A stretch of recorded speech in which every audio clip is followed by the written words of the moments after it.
زدني علما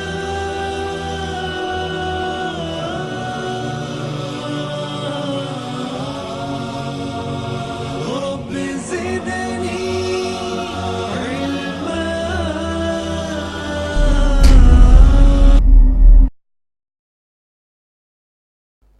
الحمد لله رب العالمين، والصلاة والسلام على أشرف الأنبياء والمرسلين نبينا محمد وعلى آله وأصحابه أجمعين ومن تبعهم بإحسان إلى يوم الدين. أما بعد، فأعوذ بالله السميع العليم من الشيطان الرجيم. بسم الله الرحمن الرحيم.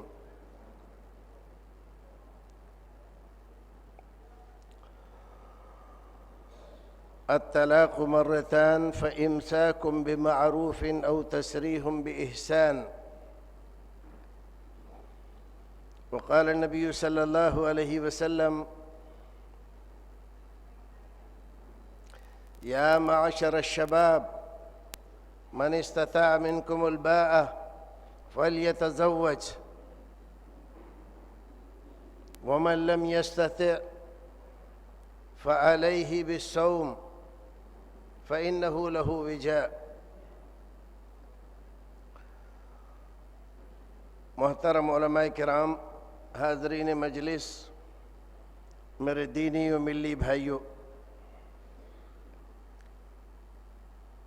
انسان ہمیشہ سے جب سے اللہ رب العزت نے اس کو پیدا کیا ہے تب سے وہ اجتماعی طور پر سماجی انداز میں رہتا چلا آیا ہے، اور یہ چیز اس کی فطرت میں ہے۔ کوئی انسان اکیلا زندگی بسر نہیں کر سکتا۔ حضرت آدم علیہ السلام کو اللہ رب العزت نے پیدا فرما کے جنت میں داخل کیا تھا، اکیلے تھے۔ حالانکہ جنت ایسی جگہ ہے جس میں کسی طرح کی کوئی تکلیف، کوئی پریشانی نہیں ہوتی۔ جنت میں تھے لیکن اس کے باوجود جنت میں جی نہیں لگتا تھا۔ جنت راس نہیں آ رہی تھی، اور جنت جو کہ دائمی اور سراسر آرام و آسائش کی جگہ ہے، جنت بے کیف ہو کر رہ گئی تھی۔ اللہ رب العزت نے حضرت آدم علیہ السلام کی دل بستگی کے لیے آدم ہی سے ان کے شریک حیات حضرت حوا کو پیدا فرمایا۔ حضرت حوا حضرت آدم سے وجود پا کر اب دونوں جنت میں رہتے ہیں۔ اللہ رب العزت نے فرمایا: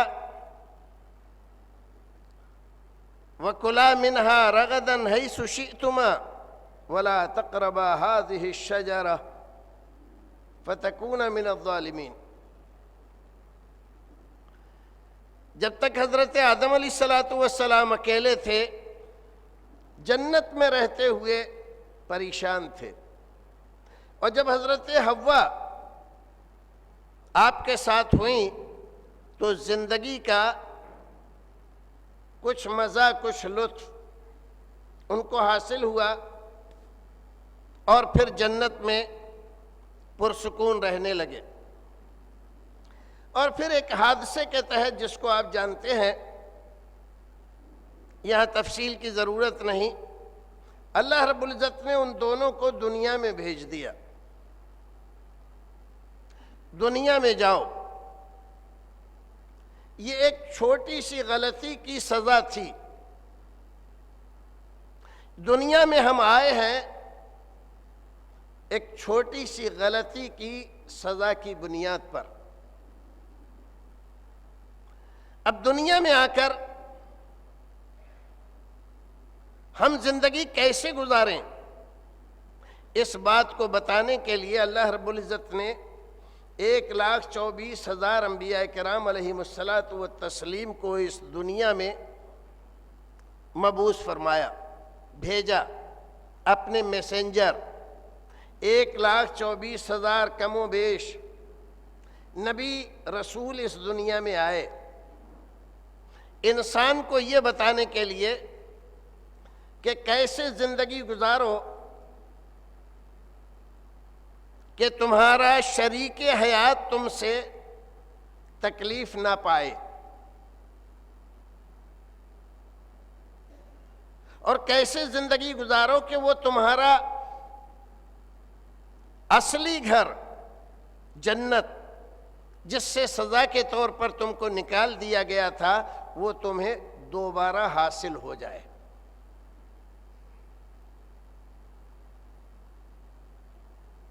ایک تیسری چیز، تمہارا رب جو تم سے ناراض ہو گیا وہ کیسے راضی ہو۔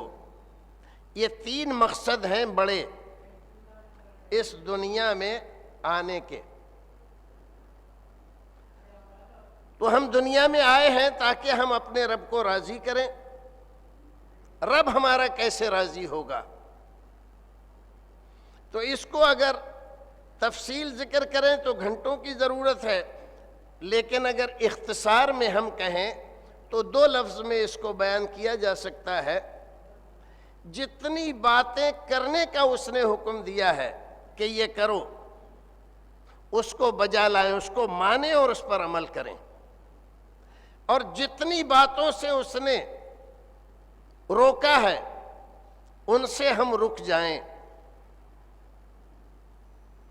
یہ صرف 2 باتیں ہیں جس کو عربی میں مامورات و منہیات سے تعبیر کیا جاتا ہے۔ تمام وہ باتیں جس کا حکم اللہ نے دیا اور اس کے پیغمبر نے دیا، اس پر ہم عمل کریں گے، اور تمام وہ باتیں جس سے اللہ نے منع کیا ایسا مت کرو، اس کے رسول نے منع کیا ایسا مت کرو، ان تمام سے ہم بچ کر رہیں گے۔ یہ نسخہ ہے اللہ رب العزت کو راضی کرنے کا۔ تو 3 مقصد ہیں ہمارے اس دنیا میں، تو 3 مقصد میں سے ایک مقصد ہمارا حاصل ہو جاتا ہے مامورات پر عمل کرنے اور منہیات سے بچنے سے۔ اب ایک دوسرا مقصد، ہم جب جنت سے نکالے گئے تو خالی آدم کو نہیں نکالا گیا تھا، آدم کے ساتھ حوا بھی تھی، اور دونوں کو شریک جرم مانا گیا تھا،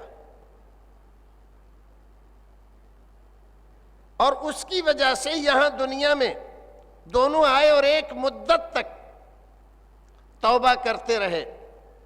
ربنا ظلمنا انفسنا وَإِن لَّمْ تَغْفِرْ لَنَا وَتَرْحَمْنَا لَنَكُونَنَّ مِنَ الْخَاسِرِينَ۔ اے ہمارے رب، اے ہمارے پالنہار، یقیناً ہم سے غلطی ہو گئی، اگر تو ہمیں نہیں بخشے گا، ہمارے اوپر رحم نہیں کرے گا، تو ہم ناکام ہو جائیں گے۔ دیکھیے 2 باتیں ان آیات میں، کل 4 باتیں ذکر کی گئیں۔ ایک تو اپنے گناہ کا اعتراف کیا، جو غلطی ہو گئی ہم سے، اور یہ ایک طریقہ بتلایا گیا ہے کہ جب کوئی غلطی ہو جائے تو سب سے پہلے انسان کو چاہیے کہ غلطی کا اعتراف کر لے کہ یہ غلطی ہم سے ہو گئی۔ پھر اس کے بعد اللہ رب العزت سے یا انسان سے جس کی شان میں غلطی ہوئی ہے اس سے اس غلطی کو معاف کرنے کی درخواست کرے اور اس کی رحمت کو آواز دے کہ مجھے رحمت کی ضرورت ہے تیری، غلطی معاف فرما دے اور رحمت سے مجھے نواز دے۔ اگر ایسا ہو گیا تب میں کامیاب ہوں گا، اور ایسا نہیں ہوا، تو نے میری غلطی معاف نہیں کی، مجھے بخشا نہیں، اور تیری رحمت مجھے حاصل نہیں ہوئی، تو میں ناکام ہو جاؤں گا۔ ساری دنیا کے لیے یہی دستور اللہ رب العزت کا ہے۔ جب بار بار اللہ رب العزت کے دربار میں یہ درخواست لگائی تو اللہ رب العزت نے آدم کو بھی معاف کر دیا اور حوا کو بھی معاف کر دیا۔ یہی تعلق ہے میاں بیوی کا۔ میاں بیوی، شوہر اور بیوی، یہ دونوں ایسا ہے جیسے چکی کے دو پارٹ، گاڑی کے دو پہیے۔ کبھی کبھی ہم میں ناچاقی ہو جاتی ہے، ناراضگی ہو جاتی ہے، اپنے شریک حیات کی کوئی بات ناگوار گزرتی ہے، ہمیں اچھی نہیں لگتی، اس کا ویوہار اچھا نہیں لگتا، اس کے الفاظ اچھے نہیں لگتے، جو اس سے وعدے وعید ہوئے تھے اس کو وہ پورا نہیں کر رہا ہے، اس کی وجہ سے ہمیں تکلیف ہوتی ہے۔ اب ہم چاہیں کہ اس سے الگ ہو جائیں تو الگ ہونے کا مطلب جانتے ہیں کیا ہوا؟ یہ ہوا جیسے چکی بغیر دوسرے پارٹ کے اکیلی رہ گئی، وہ اپنا کام انجام نہیں دے سکتی۔ گاڑی دو پہیے کی تھی، ایک پہیے کی رہ گئی، وہ گاڑی چل نہیں سکتی۔ ایسے ہی زندگی کی گاڑی، سماج میں مرد بغیر بیوی کے یا بیوی بغیر شوہر کے عزت کی زندگی نہیں پا سکتے۔ ہر ایک آدمی ان کو شک کی نظر سے دیکھتا ہے۔ آج کل ہمارے سماج میں، شہروں میں خاص طور سے، جو لوگ جاتے ہیں کرائے پہ مکان چاہیے، رہنے کے لیے ہمیں ایک کرائے پہ کمرہ چاہیے، تو سب سے پہلے لوگ پوچھتے ہیں فیملی ہے؟ اگر کہا کہ ہاں فیملی ہے تو کہتے ہیں ٹھیک ہے، یہ کمرہ ہے، دیکھ لیجئے، آپ کو مناسب لگے تو آ جائیے۔ اور اگر اس نے یہ کہا کہ فیملی نہیں ہے، میں اکیلا ہوں، تو کہتے ہیں بھائی کمرہ نہیں ہے۔ اکیلا آدمی، سنگل آدمی، مرد ہو یا عورت ہو، کوئی شریف آدمی اس کو اپنے گھر میں کمرہ کرائے پر نہیں دیتا۔ کیوں؟ اس لیے کہ اس کی طرف سے مطمئن نہیں ہے۔ یہ اکیلا آدمی کیوں ہے؟ اس کو شادی شدہ ہونا چاہیے تھا۔ اس آدمی کے کریکٹر میں، اس کے کردار میں یقیناً کوئی نہ کوئی کمی تو ضرور ہے جس کی وجہ سے یہ اکیلا پھر رہا ہے۔ مرد ہو یا عورت ہو، کسی کو کرائے پر کمرہ اکیلا نہیں دیتا آدمی، اس کی طرف سے شکوک و شبہات میں مبتلا ہو جاتا ہے۔ ایسے ہی سماج میں، گھر میں، خاندان میں اکیلا آدمی اچھی نظر سے نہیں دیکھا جاتا۔ اگر وہ ہنسی میں کبھی کسی سے کوئی بات کہہ دے اور وہی بات ایک شادی شدہ آدمی کہے، تو دونوں آدمیوں کی باتوں کے دو الگ مطلب نکالے جاتے ہیں۔ شادی شدہ آدمی کی بات کا مطلب الگ نکالا جاتا ہے، اور غیر شادی شدہ یا اس کے پاس بیوی نہیں ہے، طلاق ہو گئی یا بیوی چھوڑ کر چلی گئی، تو اس کی بات کا مطلب الگ نکالا جاتا ہے۔ وہ ساری زندگی اپنے سماج میں، اپنے گھر میں، اپنے خاندان میں مشکوک آدمی شمار کیا جاتا ہے۔ کتنی پیاری بات قرآن شریف نے فرمائی، عورت کے لیے اور مرد کے لیے۔ ہن لباس لکم وانتم لباس لہن، تم اے بیویو اپنے مردوں کی اپنے شوہروں کی، اور اے مردو تم اپنی بیویوں کی، آپس میں ایک دوسرے کے لیے تمہاری حیثیت ایسی ہے جیسے لباس کی حیثیت۔ ایک آدمی کتنا ہی خوبصورت ہو لیکن بے لباس ہو، وہ سماج میں کیسا ہے؟ کیا اس کی عزت ہے؟ ننگا آدمی ساری خوبصورتی ہونے کے باوجود، ساری اچھائیاں ہونے کے باوجود وہ سماج میں ننگا کہلاتا ہے، بے عزت کہلاتا ہے، اس کی عزت نہیں ہوتی۔ ارے وہ کیا ہے؟ وہ تو ننگا آدمی ہے۔ ننگے آدمی سے کوئی معقول توقع نہیں ہوتی کسی آدمی کو۔ اس کی کیا ہے؟ وہ تو ننگا آدمی کچھ بھی کر سکتا ہے۔ ایسے ہی ہمارے سماج میں بہت سارے لوگ ننگے ہوتے ہیں، ان سے کچھ بھی توقع ایسا ہے کہ یہ نہیں کر سکتے، وہ ایسا نہیں ہوتا، وہ کچھ بھی کر سکتے ہیں کیونکہ وہ ننگے۔ شوہر عورت کے لیے اور عورت شوہر کے لیے لباس کی جگہ میں ہے۔ جیسے بغیر لباس کے، بغیر زیب و زینت کے کسی عورت کو بغیر لباس کے کہیں کھڑا کر دیں، کیا کوئی آدمی اس کے اوپر نظر ڈالنا چاہے گا؟ اس کو کبھی سماج میں عزت ملے گی؟ کسی مرد کو ننگا کسی چوراہے پر کھڑا کر دیں تو کوئی سمجھے گا عزت کے لیے ان کو یہاں کھڑا کیا گیا ہے؟ سب سمجھیں گے کہ کسی سزا کے طور پر ان کو یہاں پر کھڑا کیا گیا ہے۔ ننگا کرنے کا مطلب ہے بے عزت کر دینا۔ اور کتنی پیاری بات قرآن کی ہے، ہن لباس لکم وانتم لباس لہن، تم ان کے لیے لباس ہو، وہ تمہارے لیے لباس ہیں۔ لباس کا کام کیا ہوتا ہے؟ لباس کا کام ہوتا ہے زیب و زینت، عزت، وقار، شان و شوکت، حسن و خوبصورتی، اور اس کے مقابل میں بے لباسی ان تمام چیزوں کا مظہر ہے۔ بے وقاری، بے عزتی، ذلت اور خواری۔ تو ایک پہلا کام ہوتا ہے لباس کا حسن و خوبصورتی، وقار و سنجیدگی، اور دوسرا کام ہوتا ہے آنے والی مشکلات اور پریشانیوں سے حفاظت کرنا۔ جاڑے کا موسم ہے، جاڑے کے موسم میں ہم زیادہ سے زیادہ لباس اور کپڑے پہننا چاہتے ہیں، کس لیے؟ تاکہ جاڑے کی سختی سے بچیں۔ گرمی میں ہم لباس پہنتے ہیں کس لیے؟ تاکہ سورج کی تمازت اور اس کی تیزی سے اپنے آپ کو بچائیں۔ برسات میں ہم کپڑے پہنتے ہیں کس لیے؟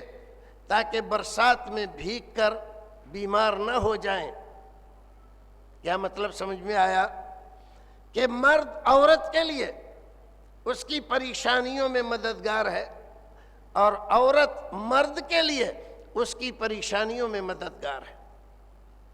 جیسے لباس آدمی کی حفاظت کرتا ہے جاڑے کی سختی سے، گرمی کی اور سورج کی تپش کی سختی سے، بارش کی سختی سے، ایسے ہی عورت مرد کے لیے، مرد عورت کے لیے زمانے کی، سماج کی، موسموں کی تبدیلی کی اور بہت ساری آنے والی مصیبتوں اور پریشانیوں کی صورت میں مرد عورت کے لیے ڈھال بنتا ہے، عورت مرد کے لیے ڈھال بنتی ہے۔ اور جب تک پوری وفاداری کے ساتھ، ہوشیاری کے ساتھ، سمجھداری کے ساتھ ایک دوسرے کا ساتھ دیتے رہتے ہیں، یہ ساتھ بنا رہتا ہے، یہ رشتہ چلتا رہتا ہے۔ سماج کے اور دو خاندانوں کے کسی فرد کو اس سے کوئی تکلیف نہیں ہوتی۔ لیکن ان میں سے ایک فرد اگر دوسرے کو چھوڑنے، دوسرے سے علیحدہ ہونے، دوسرے کے ساتھ غداری کرنے، دوسرے کے ساتھ بے وفائی کرنے کا قدم اٹھاتا ہے تو صرف اتنا ہی نہیں ہوتا کہ شریک حیات کو تکلیف ہوتی ہے، بلکہ دو خاندانوں کو تکلیف ہوتی ہے، پورے سماج کو اس سے تکلیف ہوتی ہے، پورا سماج اس سے پیڑت ہوتا ہے، اس سے متاثر ہوتا ہے۔ کیوں؟ ایک آدمی کی بے وفائی، ایک آدمی کی بدچلنی، ایک عورت کی بدچلنی، ایک عورت کی بے وفائی صرف ایک عورت تک نہیں رہتی، بلکہ سارا عورتوں کا سماج، مہیلاؤں کا سماج اس سے متاثر ہوتا ہے اور عورت سماج بدنام ہو جاتی ہے۔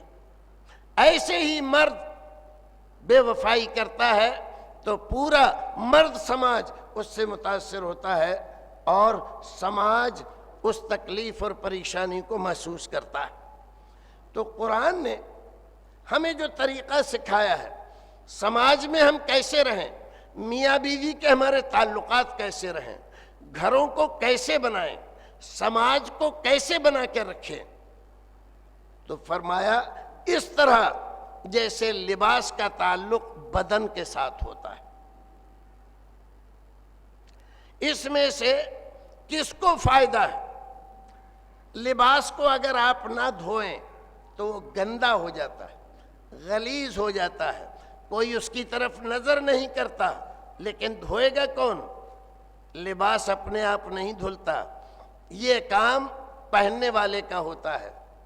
اور اگر لباس پہننے والے کا ساتھ نہ دے، اس کو گرمی میں گرمی سے نہ بچائے، جاڑے میں جاڑے سے نہ بچائے، برسات میں پانی سے نہ بچائے، تب آپ دیکھتے ہیں کہ یہ لباس اپنا کام نہیں کر رہا ہے۔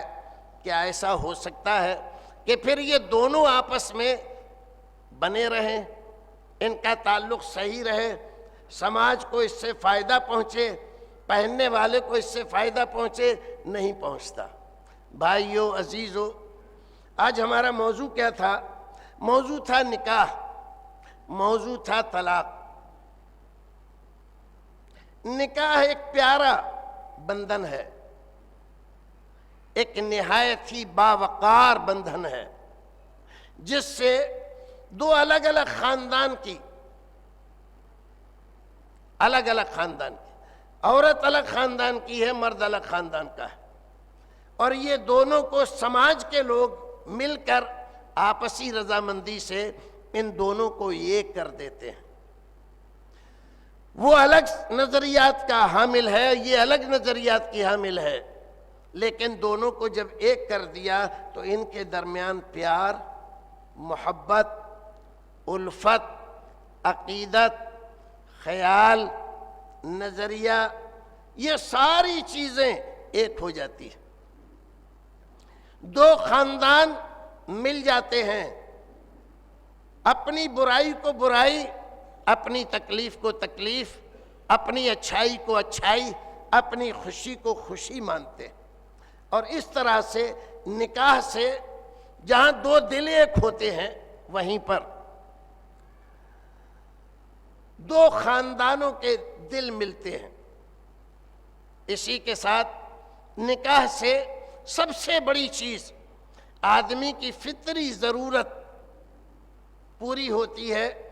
اگر یہ فطری ضرورت پوری نہ ہو اس بھلے طریقے سے تو سماج فساد سے، خرابی سے، طرح طرح کی مشکلات اور پریشانیوں سے دوچار ہو جاتا ہے۔ اس فطری ضرورت کو پورا کرنے کے لیے تمام دھرموں میں، تمام ادیان میں ایک طریقہ نکاح کا رکھا گیا ہے۔ اسلام نے بھی اس طریقے کو نہایت ہی پاکیزہ، نکاح کو نہایت پاکیزہ چیز قرار دے کر اس کو نبھانے کا حکم دیا ہے۔ ایک اور چیز اس سے پیدا ہوتی ہے، نظر کی، دل کی پاکیزگی۔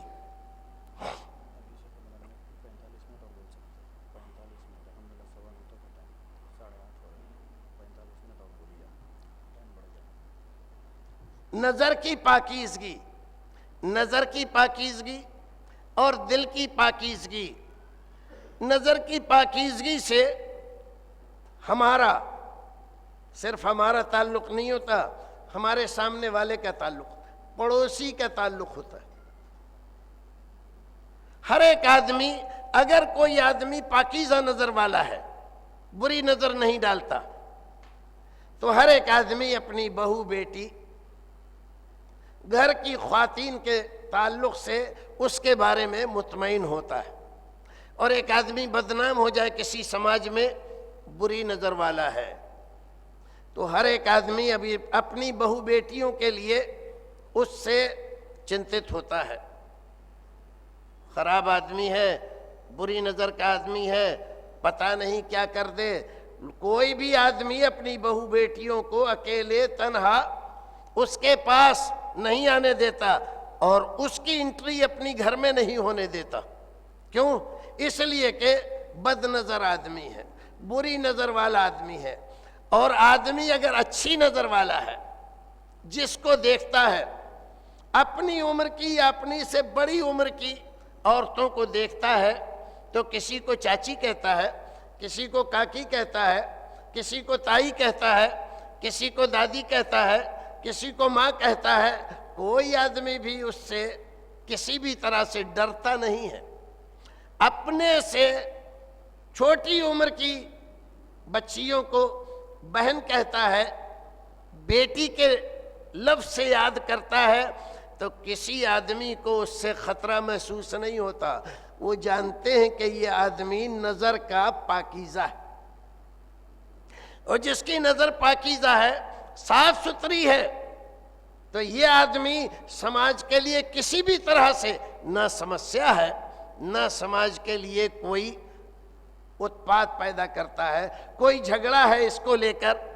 لیکن آدمی اگر نظر کا برا ہے، تو آدمی اپنی بہو بیٹیوں کو اس سے بچاتا ہے، اس کے پڑوس میں رہنا نہیں چاہتا، اس سے نظر بچا کر خود چلتا ہے، اور اپنی بہو بیٹیوں کو بھی تاکید کرتا ہے، اس آدمی سے بچ کر رہو، یہ آدمی کبھی گھر میں بغیر ہماری موجودگی کے داخل نہ ہو۔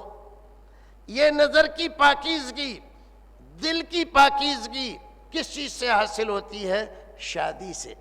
شادی شدہ آدمی جس کے گھر میں بیوی ہے، جس کے بچے ہیں، تو وہ دوسروں کی بہو بیٹیوں کو اسی پاکیزہ نظر سے دیکھتا ہے۔ جیسے وہ نہیں چاہتا کہ اس کی بیوی کو کوئی آدمی غلط نظر سے دیکھے، ایسے ہی وہ بھی کسی کی بہو بیٹی کو غلط نظر سے نہیں دیکھا۔ ایک واقعہ رسول اکرم صلی اللہ علیہ وسلم کی زندگی کا آپ کو اس مناسبت سے سنانا چاہتا ہوں۔ ایک نوجوان نہایت خوبصورت، خوب رو، اچھے لباس، اچھی شکل و صورت والا، ایک بار رسول اکرم کی خدمت میں آتا ہے اور عرض کرتا ہے کہ میں نے اسلام کی باتیں سنی ہیں،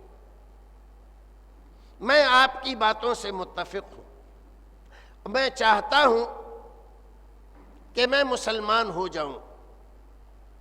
آپ نے کہا بہت اچھی بات ہے، کلمہ پڑھ لو، مسلمان ہو جاؤ۔ کہنے لگا لیکن کلمہ پڑھنے سے پہلے، مسلمان ہونے سے پہلے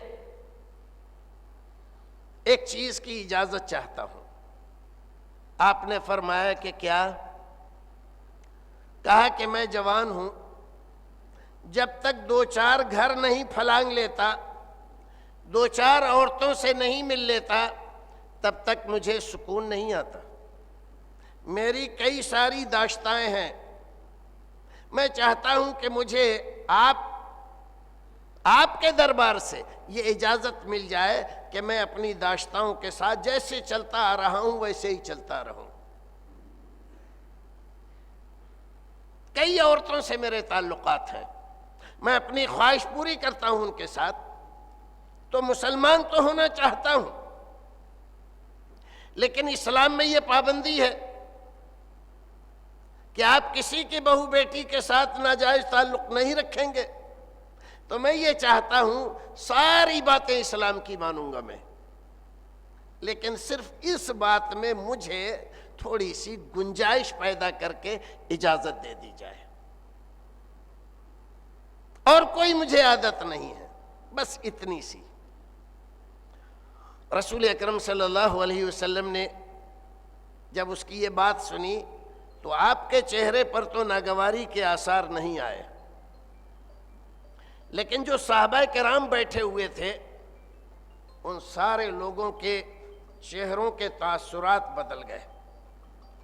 ان سارے لوگوں نے اس بات کو بہت برا منایا اور اس آدمی کو وہیں پر ڈانٹنے ڈپٹنے لگے کہ تم کتنے بے شرم آدمی ہو، کسی اور سے نہیں اللہ کے رسول سے یہ بات کہہ رہے ہو، اتنی برائی کی بات۔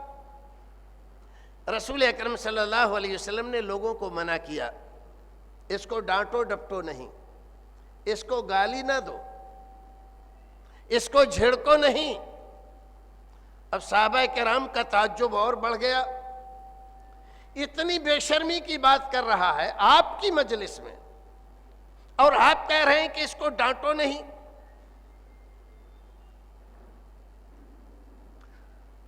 رسول اکرم صلی اللہ علیہ وسلم نے اس نوجوان کو کہا کہ تھوڑا آگے آ جاؤ۔ وہ نوجوان آگے آ گیا۔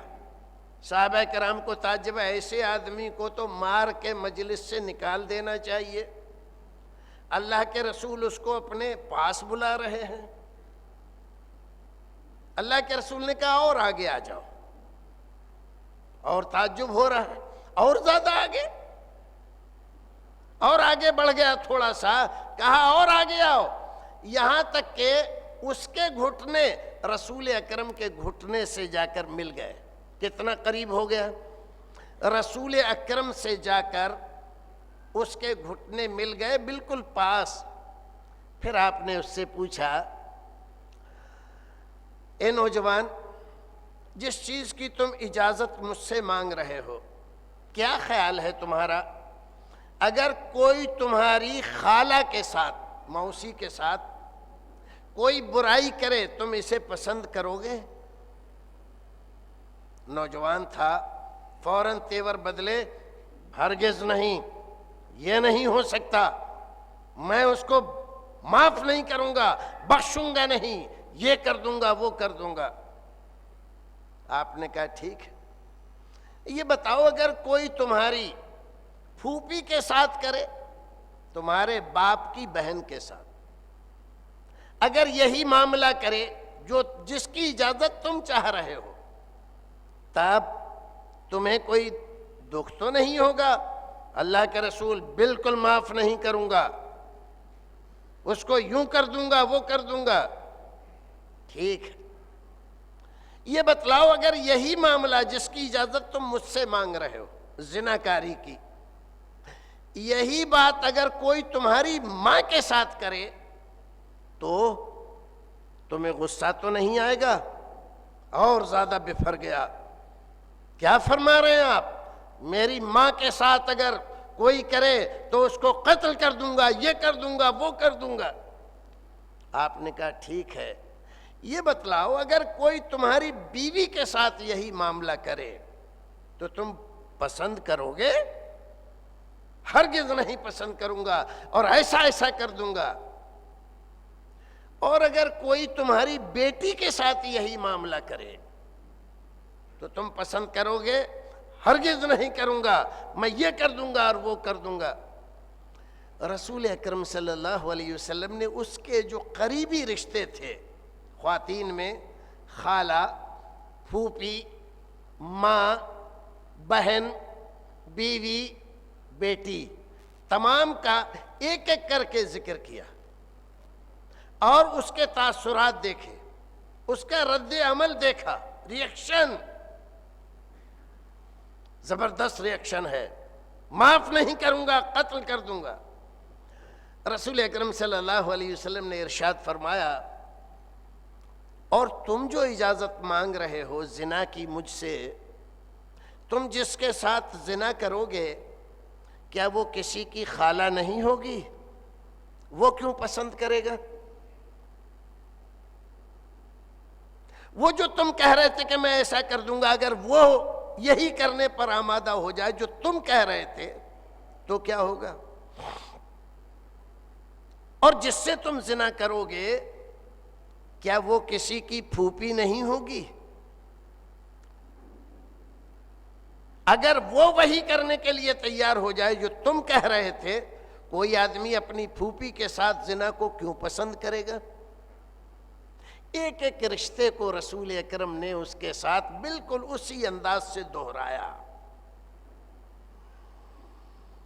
تم اپنی خالہ کے ساتھ، پھوپھی کے ساتھ، بہن کے ساتھ اور اپنی بیوی کے ساتھ، اپنی ماں کے ساتھ، اپنی بیٹیوں کے ساتھ نہیں چاہتے کہ ان کے ساتھ کوئی بری نظر ڈالے، ان کے ساتھ برا فعل کرے، ان کے ساتھ زنا کرے، تو لوگ کیوں چاہیں گے کہ کوئی ان کی بہو بیٹیوں کے ساتھ، خالہ اور پھوپھی کے ساتھ، ماں اور بہن کے ساتھ، بیٹی یا کسی اور رشتہ دار کے ساتھ کوئی زنا کرے؟ بات اتنی معقول تھی کہ اس کے پاس کوئی جواب نہیں تھا۔ رسول اکرم صلی اللہ علیہ وسلم نے اپنا دست مبارک اس کے سینے پر مارا اور اللہ رب العزت سے دعا کی، اے اللہ طاہر قلبہ، پروردگار اس نوجوان کے دل کو پاکیزہ بنا دے، برائی کی محبت اس کے دل سے دور کر دے۔ رسول اکرم صلی اللہ علیہ وسلم کا فرمان، طریقہ اور پھر دعا، نتیجہ اس کا کیا ہوا؟ وہ نوجوان اسلام قبول کرنے کے بعد مجلس سے اٹھا۔ لوگ بیان کرتے ہیں جن لوگوں نے اس نوجوان کو اللہ کے رسول کے دربار میں زنا کی اجازت چاہنے کی درخواست کرتے ہوئے دیکھا اور سنا تھا، وہ بیان کرتے ہیں کہ اس نوجوان کو پھر کبھی کسی نے کسی غیر عورت پر نظر ڈالتے ہوئے نہیں دیکھا۔ یہ تھا پاکیزہ کردار رسول محترم صلی اللہ علیہ وسلم کا، یہ تھا اثر آپ کی پاکیزہ تعلیم کا۔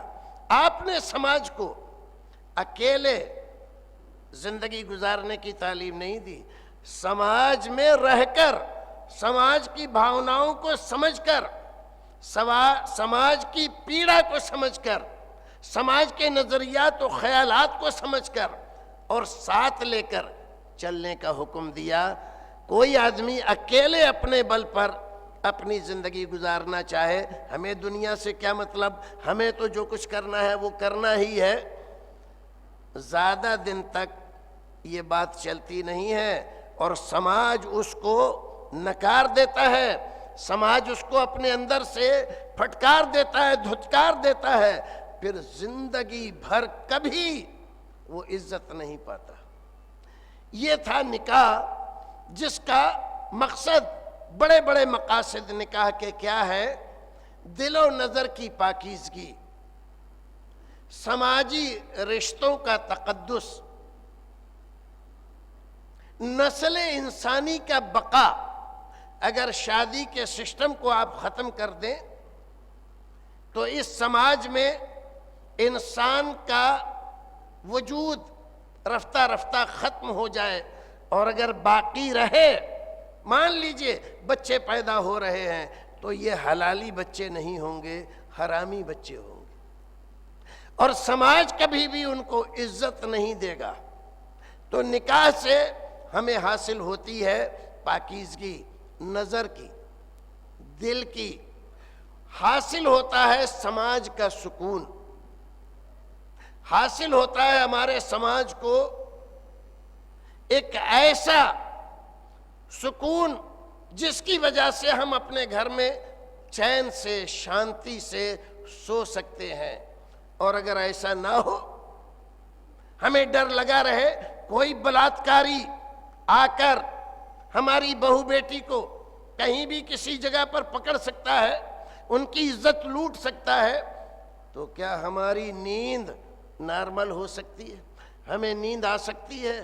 ہم ہزار کمائیں لاکھ عیش و آرام کے سامان جمع کریں، لیکن یہ عیش و آرام کے سامان کیا ہمیں کبھی چین سے سونا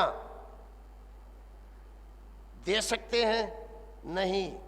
تو نکاح یہ چیز ہے۔ اب اس میں ہم ذکر کریں گے، وقت جیسے ہمارے پاس کم ہے، طلاق۔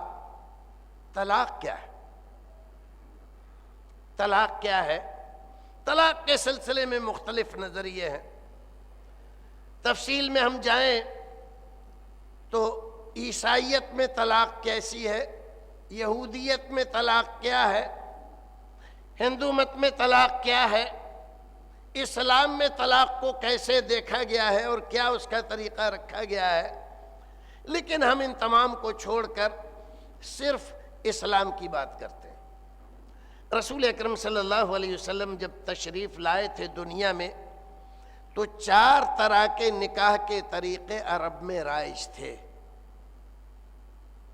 3 طریقوں کو اسلام نے منع کر دیا، پابندی لگا دی۔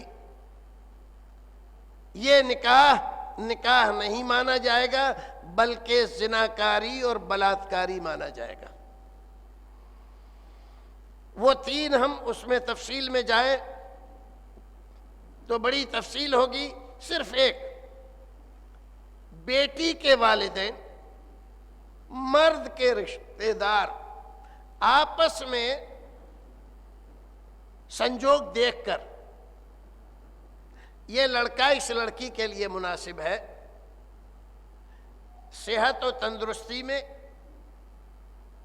ظاہری خوبصورتی میں، مال و متاع میں، سماجی اسٹیٹس میں، اس میں اگر رشتہ ہو جائے تو امید ہے کہ یہ دور تک چلے گا اور زندگی بھر رشتہ بنا رہے گا۔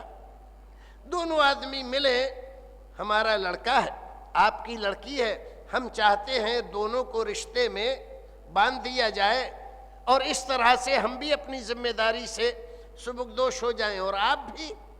دونوں آدمی راضی ہوئے، دو خاندان کے، اور پھر ایک دن سماج کے لوگوں کو بلا کر، ایک قاضی کو بلا کر ان کا نکاح پڑھایا گیا، اس امید کے اوپر کہ یہ دونوں پیار و محبت سے ساری زندگی شریک حیات، میاں بیوی کا لفظ نہیں، شریک حیات بن کر رہیں گے، ایک دوسرے کی زندگی کا ساجھی اور ساتھی بن کر رہیں گے، دکھ سکھ میں شریک رہیں گے، اور اللہ نے اگر دیے تو ان کی دونوں کی رضامندی سے ان کے آنگن میں خوبصورت کلیاں کھلیں گی، بچے ہوں گے اور سماج کا وکاس کریں گے۔ یہ ہے نکاح۔ اس نکاح کو، اس بندھن کو جو سماج نے قائم کرایا تھا، توڑ دینے کا نام ہے طلاق۔ اسی لیے اسلام نے طلاق کو، جو صورت آج کل ہمارے یہاں ہے، مرد کو کس عورت کی کوئی بات ناپسند آئی یا عورت کو مرد کی کوئی بات ناپسند آئی اور دونوں نے فیصلہ کر دیا ہم ایک ساتھ نہیں رہ سکتے، طلاق چاہتے ہیں، تو یا تو اس نے طلاق کہہ دیا، یا وہ گئی تو عدالت میں اس نے درخواست دے دی میں اس کے ساتھ نہیں رہ سکتی، مجھ کو طلاق چاہیے۔ اسلام اس کو منع کرتا ہے۔ کیوں؟ اس لیے کہ جب تم دونوں آپس میں ملے تھے، جب تم میاں بیوی بنے تھے تو تم اکیلے نہیں بن گئے تھے، بلکہ ایک سماج نے تمہیں اپنی اجازت سے میاں بیوی کے طور پر رہنے کی اجازت دی تھی، اپنی دعاؤں کے ساتھ تمہارے رشتے کو آگے تک جانے کا فرمان عطا کیا تھا۔ سماج کی اجازت کے بغیر، سماج کے لوگوں کو شامل کیے بغیر تمہیں کیسے یہ حق پہنچا کہ تم اس رشتے کو جو سماج کی سویکرتی سے، ان کی اجازت سے قائم ہوا تھا، تم اکیلے اس کی دھجیاں بکھیر دو؟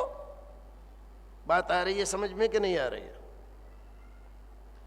یہ جو ہم منع کرتے ہیں کہ کوئی بھی مرد کسی بھی وقت طلاق بول دیتا ہے، اور اس کو طلاق مان لیا جاتا ہے، یہ طریقہ اسلام کی تعلیمات کی روشنی میں اسلام کا طریقہ نہیں ہے۔ جس طرح سے ملنے میں سارے لوگوں کو شریک کیا گیا تھا، یہ خوشی تھی، ایسے ہی جدائی کی اگر نوبت آ جاتی ہے اور کوئی صورت نہیں بنتی ہے ساتھ رہنے کی، تو سماج کے لوگوں کو اس میں بیچ میں ڈالو۔ اسی لیے قرآن کہتا ہے فَإِذُوهُنَّ وَاهْجُرُوهُنَّ فِي الْمَضَاجِعِ وَاضْرِبُوهُنَّ۔ اسی لیے قرآن کہتا ہے فَابْعَثُوا حَكَمًا مِّنْ أَهْلِهِ وَحَكَمًا مِّنْ أَهْلِهَا إِن يُرِيدَا إِصْلَاحًا يُوَفِّقِ اللَّهُ بَيْنَهُمَا۔ کیا بات بتلائی؟ پہلے تو گھر سے باہر نہ نکلے بات، گھر سے باہر بات نکلے گی تو بے عزتی کی بات ہوگی، خاندان کی بے عزتی ہوگی، سماج میں بے عزتی ہوگی، فلاں گھر میں ٹھکا فجیت ہو رہی ہے، ساس بہوؤں کے جھگڑے ہو رہے ہیں، میاں بیوی کے جھگڑے ہو رہے ہیں، باہر نہیں نکلنی چاہیے۔ تو فرمائے ایک طریقہ دیا، 3 ٹرم، 3 مراحل، فَإِذُوهُنَّ وَاهْجُرُوهُنَّ فِي الْمَضَاجِعِ وَاضْرِبُوهُنَّ۔ پہلے ان کو بیٹھ کر سمجھاؤ، اچھا برا بتلاؤ، خاندانی عزت کو بیچ میں لاؤ، آپ یہ جو کر رہی ہیں اس سے باز آ جائیے، اس کا یہ نقصان ہوگا، دوسرے لوگ ہنسیں گے، خاندان کی عزت نیلام ہو جائے گی، آپ کے باپ کی بھی اس میں عزت نہیں بنے گی، اور اگر طلاق کی نوبت آئی تو آپ مطلقہ کہلائیں گی، سماج میں آپ کو دوسری نظر سے دیکھا جائے گا۔ سمجھاؤ ان کو، ایک زمانے تک ان کو سمجھاتے رہو، اگر سمجھانا ان کو مفید نہ ہو تو دوسرا مرحلہ بتلایا، دوسرا مرحلہ ہے وَاهْجُرُوهُنَّ فِي الْمَضَاجِعِ، ان کا بستر الگ کر دو، بول چال بند، میاں بیوی کی بول چال بند ہے، کسی طرح کا ملنا جلنا نہیں ہو رہا ہے، گھر ایک ہے، کمرہ ایک ہے، لیکن بستر الگ ہے، شوہر بیوی سے الگ سوتا ہے، اور یہ اتنی بڑی سماجی مار ہے کہ عورت اس کو برداشت نہیں کر سکتی، اور یہ اسی لیے رکھا ہے اسلام نے تاکہ جو فریق بھی غلطی کر رہا ہے، خاص طور سے عورت اگر منمانی کر رہی ہے، سارے خاندان کو نکار کے اپنی منمانی پہ لگی ہوئی ہے، وہ اس طریقے سے باز آ جائے۔ ایک زمانے تک یہ مرحلہ آزمائیے، اگر اتنی ضدی ہے اس کے باوجود نہیں مانتی تو فرمایا کہ ان کو ہلکی مار مارو، مسواک سے ڈراؤ، زیادہ مارو کم، بدن پہ کوئی نشان نہیں آنا چاہیے، مارنے کے لیے کہو زیادہ، مارو نہیں۔ اور اگر یہ مرحلہ بھی گزر جاتا ہے اور وہ نہیں سدھرتی، دنیا میں انسان 3 طرح کے ہوتے ہیں، عقل مند، عقل اللہ رب العزت نے دی سب کو ہے، لیکن سب کو الگ الگ انداز کی عقل دی ہے۔ ایک آدمی وہ ہے جو کسی دوسرے کو گرتا ہوا دیکھتا ہے تو خود سمجھ جاتا ہے کہیں میں نہ گر جاؤں، یہ نمبر 1 ہے، یہ عقل و سمجھداری میں نمبر 1 کا آدمی ہے۔ اور ایک آدمی وہ ہے جو ٹھوکر کھاتا ہے تو پھر سدھرتا ہے، دوبارہ ٹھوکر نہ لگ جائے، یہ عقل و سمجھداری میں دوسرے نمبر کا آدمی ہے۔ اور ایک آدمی وہ ہے جو بار بار ٹھوکر کھاتا ہے اور پھر بھی نہیں سدھرتا، یہ تیسرے نمبر کا آدمی ہے، یہ بے وقوف آدمی ہے۔ جیسے مرد ہوتے ہیں ان 3 طرح کے، ایسے ہی عورتیں بھی ہوتی ہیں۔ تو بعض عورتیں اتنی سمجھدار ہوتی ہیں، وہ دوسرے کے گھر کو بگڑتا ہوا دیکھتی ہیں تو سنور جاتی ہے کہیں ہمارا گھر نہ بگڑ جائے، کوئی بات ہم سے ایسی نہ ہو جائے کہ ہمیں طلاق ہو جائے، ہمارا گھر ختم ہو جائے، رشتہ ہمارا ختم ہو جائے، تو وہ اپنے گھر کو بہت بہتر طریقے سے مینٹین کر کے رکھتی ہے۔ یہ نمبر اول قسم کی عورت ہے سمجھدار۔ اور دوسری عورت وہ ہے کہ ایک بار اس کو شوہر نے وارننگ دی اور طلاق دی اور پھر اس کے بعد رجوع کر لیا، اب کی سدھر جائے گی، آئندہ نہ ہو جائے طلاق، بڑی بے عزتی کی بات تھی، اب تو ہو گیا لیکن اب نہیں ہوگا، اب وہ سدھر گئی، اپنے آپ کو سمجھوتے کے ساتھ رہنا سیکھ لیا اس نے۔ لیکن ایک عورت وہ ہے جو کسی بھی طرح سے ساس کہے تو نہیں مانتی، سسر کہے تو نہیں مانتی، شوہر کہے تو نہیں مانتی، اس کے گھر کے لوگ آ کر اس کو سمجھائیں کہ بیٹا ایسا مت کرو، تب بھی نہیں مانتی۔ تو یہ عورت بے وقوف ہے، جب تک رشتہ ٹوٹ نہیں جاتا، جب تک اس کو چین نہیں آتا، جب ٹوٹ جاتا ہے پھر بڑے گھمنڈ کے ساتھ میکے چلی جاتی ہے، ہمارے میکے میں کیا نہیں ہے، ہمارے ابا کے پاس کیا کھانے کو نہیں ہے، ہمارے ابا کے پاس یہ مال ہے، وہ جائیداد ہے، یہ زمین ہے، یہ فیکٹری چل رہی ہے۔ لیکن جو عقل مند ہے وہ جانتے ہیں کہ آدمی رشتہ اس لیے نہیں کرتا ہے کہ اس کے پاس کھانے کو نہیں ہے، کچھ فطری ضرورتیں ایسی ہیں جس کی وجہ سے آدمی کو اپنی پیاری بیٹی دوسرے کے سپرد کرنی پڑتی ہے، دوسرے کے یہاں بہانی پڑتی ہے۔ کیا راجاؤں کے پاس، مہاراجاؤں کے پاس، بادشاہوں کے پاس، شہنشاہوں کے پاس کھانے پینے کی کمی تھی؟ کیا انہوں نے اپنی بیٹیاں نہیں بہائیں؟ کس لیے؟ اپنی عزت کے لیے، اپنی بیٹی کی عزت کے لیے، اپنی بدنامی سے بچنے کے لیے۔ اور یہ احمق عورت یہ سمجھتی ہے کہ میرے باپ کے گھر کیا نہیں ہے، باپ کے گھر چلے جاؤ سب کچھ ہے، لیکن باپ کے گھر شوہر نہیں ہے۔ تمہارے باپ کے گھر ساری دولتیں ہیں، لیکن جس کو شوہر کہتے ہیں وہ نہیں ہے۔ تمہاری فطری ضرورت پوری کرنے کے لیے سوائے حرام کاری کے کوئی اور راستہ نہیں بچا ہے۔ اور یہ حرام کاری نہ صرف تمہاری بے عزتی، تمہارے باپ کی بے عزتی، تمہارے خاندان کی بے عزتی، تمہارے سماج میں مٹی پلیت عزت کی، اس کے علاوہ کوئی اور نتیجہ نکلنے والا نہیں ہے۔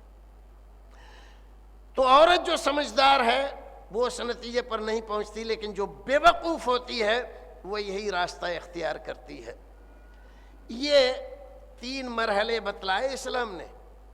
دیکھیے جو سمجھدار ہوں گے وہ انہی 3 مرحلے میں اپنا گھر سمجھ کر سدھارنے کی کوشش کرتے ہیں، طلاق کی نوبت نہیں آئے گی، نہیں آئے گی طلاق کی نوبت، گھر نہیں بگڑے گا، خاندان میں ناچاکی نہیں ہوگی، بچے لاوارث نہیں ہوں گے، اگر بچے ان کے ہیں تو ان کا مستقبل تباہ نہیں ہوگا، اسی گھر میں ان کی سمسیاؤں کا حل مل جائے گا۔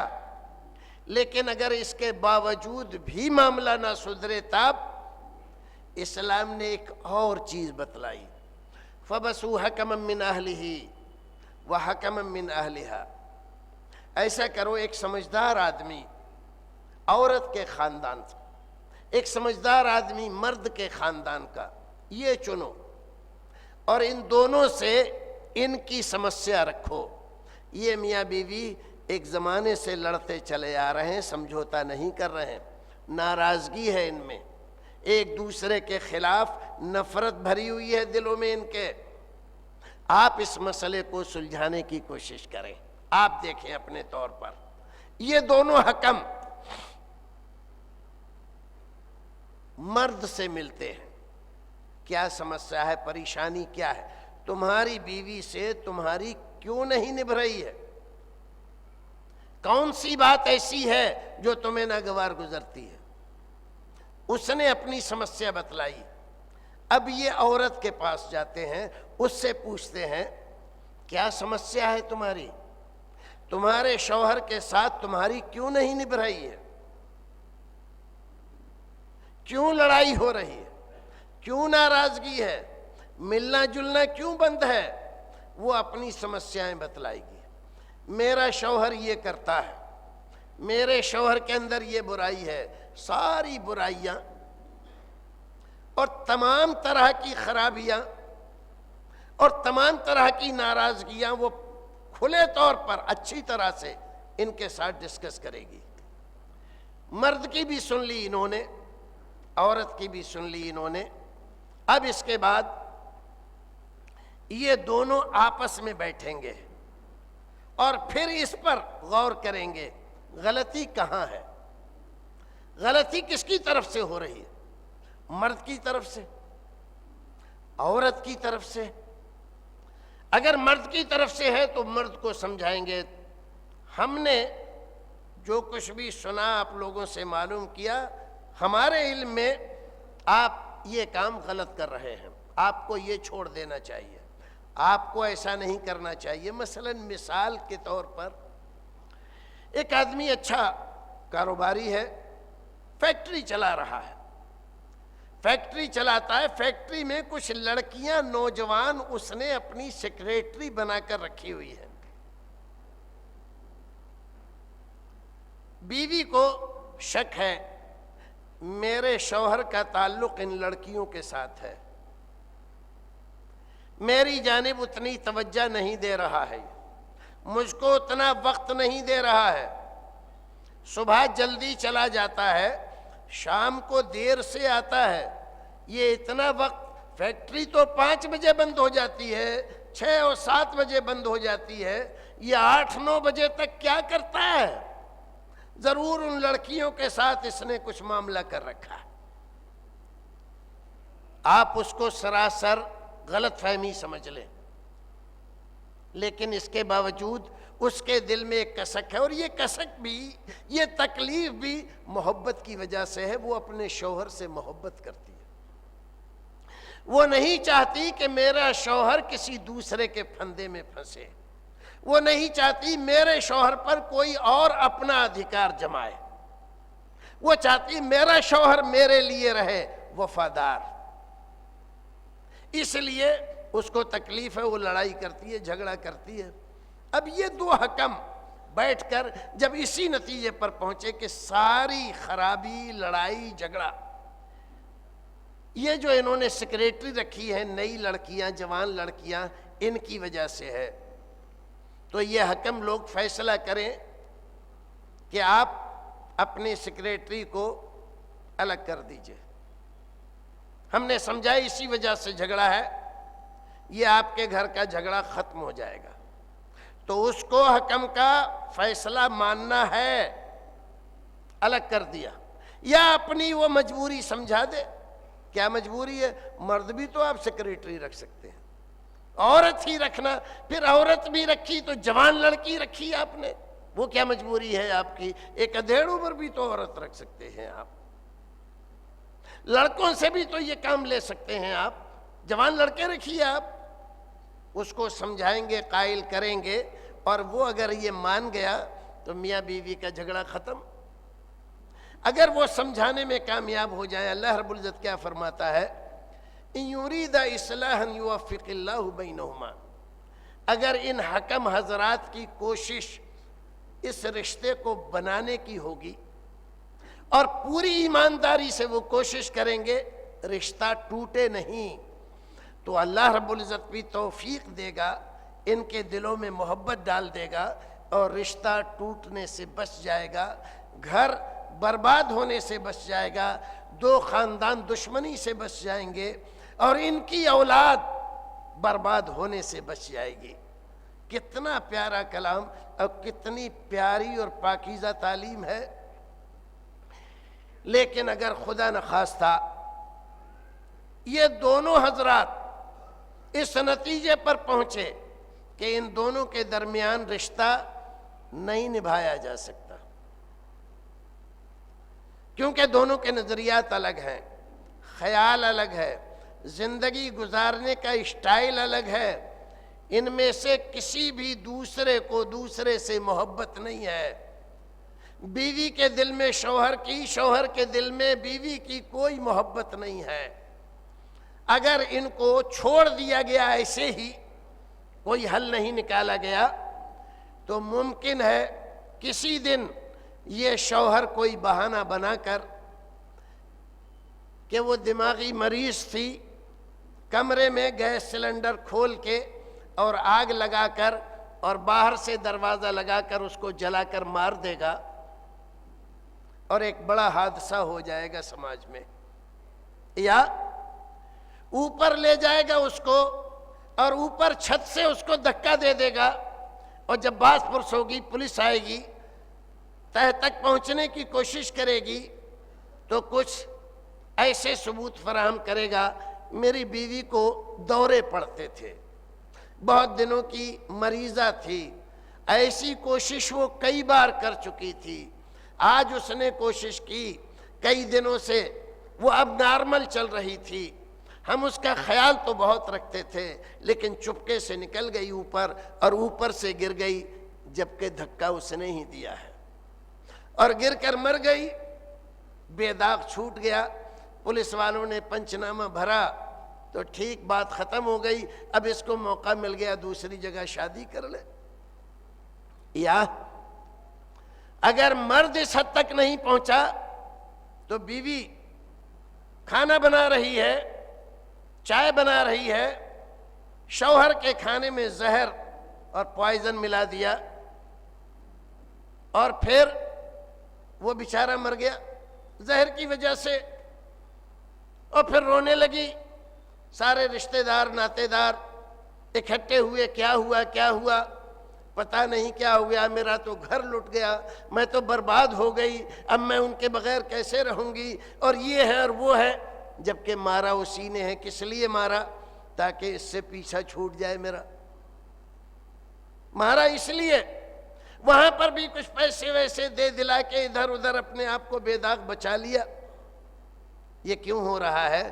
اس لیے کہ سماج نے کوئی راستہ ان کے لیے نکالا نہیں، اسلام راستہ نکالتا ہے۔ بجائے اس کے کہ یہ دو جانیں ضائع ہو جائیں یا دو میں سے ایک جان ضائع ہو جائے، اسلام نہیں چاہتا اس دنیا میں آنے والا کوئی بھی انسان بغیر موت کے مر جائے۔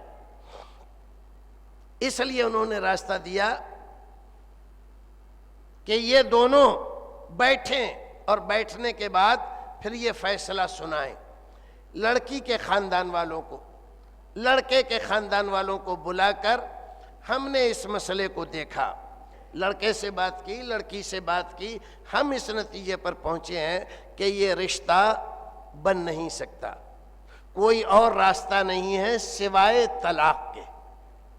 دیکھ رہے ہیں آپ، طلاق نہایت ہی ناگزیر حالت میں اسلام نے مشروع رکھی ہے۔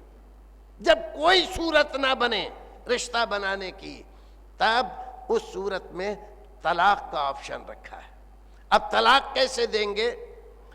طلاق ایسے دیں گے، گواہوں کی موجودگی میں، طہر کی حالت میں، ناپاکی میں نہیں، پاکیزگی میں۔ جب MC کی حالت سے ہے عورت، اسلام نے منع کیا ہے ایسی حالت میں طلاق نہیں دو گے۔ کیوں؟ عورت اللہ رب العزت کا نہایت ہی بیش قیمت تحفہ ہے۔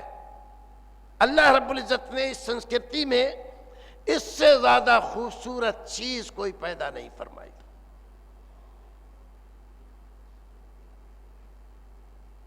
عورت سے زیادہ اتنی خوبصورت چیز کہ دنیا میں بڑی بڑی لڑائیاں، یہ ہمارے یہاں مہابھارت ہوا ہو، ایسی دنیا میں اور بہت سارے مہابھارت ہوئے۔ یہ ساری لڑائیاں کس کی وجہ سے ہوئی؟ ایک عورت کی وجہ سے۔ آدمی عورت کی وجہ سے جان لے لیتا ہے اور جان دے دیتا ہے، اپنے خاندان کو قربان کر دیتا ہے۔ اس کے علاوہ کوئی اور چیز نہیں ہے جس کے لیے آدمی جان لینے اور دینے پر اتارو ہو جائے، تیار ہو جائے، اتنی خوبصورت چیز ہے۔